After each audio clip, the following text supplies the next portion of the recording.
Hello and welcome to everybody. In this 15th session, we will discuss development of both age appropriate development of kids and those of us, the parents, as we change and adapt. In general, we need to provide an environment and culture that allows for all round development of our kids. See earlier environment and culture videos. Kids need to develop appropriately as they age. Some developmental topics were discussed on the earlier infant 0 to 2, toddler 2 to 4, and kids 4 to 10 videos. When a baby is born, mother's warmth and milk are the most important and critical first ingredients for his nourishment. Some people feed formula from day one, and some people stretch breastfeeding for up to 2 years. Depending on your family's history, your parents' opinion, and doctor's opinion, in that order, please decide on how long you want to proceed with this vital nourishment that is essential for long-term immunity and proper development. Infants need good nourishment as they grow. Again, there are homemade fruit blends and factory-produced ones for convenience. I strongly advocate for homemade food in the first few years to provide the best unadulterated food for the best physical and mental development. In my personal opinion, even home-based food based on cheap ingredients, oil, etc. is more healthy than expensive organic factory alternatives because of additives to increase shelf life, flavor, etc. For toddlers 1 to 4, the age is one of the most active in terms of movement for a kid.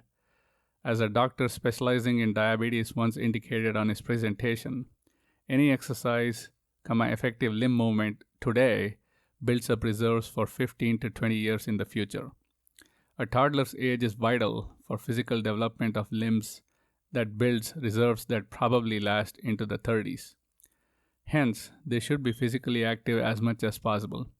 Screen should be avoided completely in this tender age group since it provides almost zero physical development and is generally detrimental for brain development too. That is, it is not only almost useless but also harmful in the long run from any development point of view. See earlier screen infant 0 to 2 and toddler 2 to 4 videos. Brain development is equally important, hence you as parents play the life-lasting role of role models and teachers before they step into formal education system by others. Habits, culture, education, and other topics have been covered in previous videos. In the kids 4 to 10 age group, your role in the education of subjects, physical exercises, etc. diminishes substantially when your kids start going to the school. She learns a lot in the 6 hours every day, leading to astounding development in brains and bodies that have been designed to be sponges, to take it all in and then some. Your role as a parent is still critical in areas not taught in school, like culture, in filling in the gaps in school education, helping in projects, homework, enabling extracurricular activities, and so on. Always remember the goal: maximum physical and mental development in the growing years, where they are more effective by nature's design. Kids. Again, minimal screen time, say for supplementing or reinforcement or understanding of topics, or maybe for entertainment. Remember, screen is generally passive and not a way to learn or develop. Even so-called active or interactive displays only take up limited motor and brain skills. For physical development, public parks are best for toddlers. Kids can gradually graduate to playgrounds as they grow older to play different physical games. They quickly grow tired of one type of activity and continue with another, which is very beneficial since different sets of muscles are activated.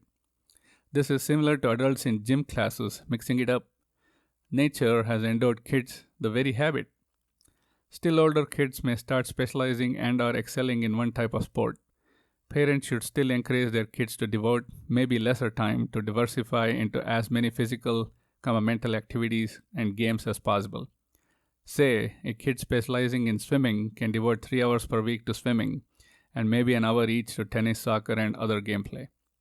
Or another kid good at chess can devote other time to group activities, board games, etc. We will look at development of older kids in later video since the topic is too vast to be covered in one short video. Parents need to evolve constantly to keep pace with the growth of their kids. Let's examine some of the parental developments. Moms develop maternal instincts, emotions naturally as the baby grows within her that gets cemented when the baby is born. For dads, it is mixed with some openly showing emotions while others hide it within. Regardless, babies develop maternal and paternal instincts in the parents. Parents are quote unquote forced to turn immature, indulge in baby talk, act childish, animatedly tell stories, etc. Again, very natural behavior that should organically develop in such parents. If these don't occur, it may be due to uncaring attitude, too busy, lack of feelings or emotions, etc. Refer Introduction and Infant 0 to 2 videos. Medical conditions are out of scope as usual. Some important habits or skills for parents to develop are adaptability is one of the most important traits considering how quickly kids change and grow. Constant learning and adapting are key developmental skills to being good and effective parents. Learn from your parents, your surroundings, other peer parents, teachers, coworkers, etc. Anger management and patience. Kids are extremely curious, persistent in what they want, in not following quote unquote orders, in ignoring quote commands, constantly fight, and generally are very annoying, quote unquote. Correct? Wrong.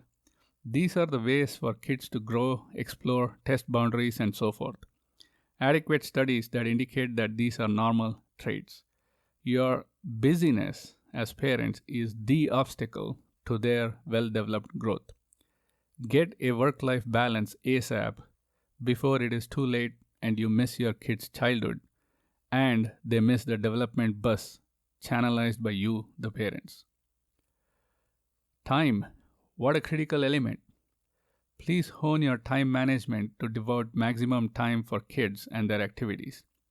While it may be frustrating to be running around, constantly remember the difference made from last year to this, for instance, to be amazed at the progression of your kids and in the growth of yourself as parents. Be proud. Time devoted to kids is never lost since it is crucial time spent with the family. I'm constantly dragging my family around even for little grocery shopping trips, to spouses' constant complaints of inefficient use of time, and kids' delight at the games we play or brain teasers during the drive. The other side of emotions is the parental faculty development to stay calm, firm, friendly when required, and strict as required. Carrot and stick, if you will.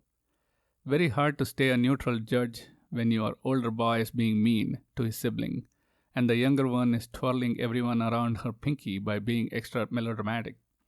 Or for a pacifist parent to spank the kids, or for a violent parent to rein in his temper on a 6-month-old, or for a hysterical mom to not freak out at constant kid meltdowns, or to not drip with sarcasm that is lost on the kids anyway. Sigh, who said parenting wasn't emotionally draining? It allows the rich development of us as parents and better human beings. While most development is mentally related, parents develop physically too, playing games with the kids or running behind them at younger ages. For some parents, kids playing in park allows them to exercise themselves and get in shape. Ditto with home cooked food, more effort but results in healthier lives. By the time kids reach age 10 or so, hopefully they have a strong foundation of development where they get into the lifelong habit of enhancing their physical and mental development for the rest of their and their kids' lives. Unnecessary ego is an obstacle to a lot of development of parents' habits and skills. Please be cognizant and dial back as needed. Children don't understand ego, and neither should you as parents be obstinate with your own kids. Please allow some give where possible, but not to the extent of spoiling your kid. You are the person you are since your parents allowed you to develop to the maximum of their abilities. You owe it to your kids to pass on the legacy and perhaps improve on it for lifelong development and beyond for future generations. than being stuck in front of a screen for instant gratification or entertainment that is here today and gone tomorrow. In the next video, we will talk about academics. With that, I would like to sign off, and we will meet again sometime next month. Thank you.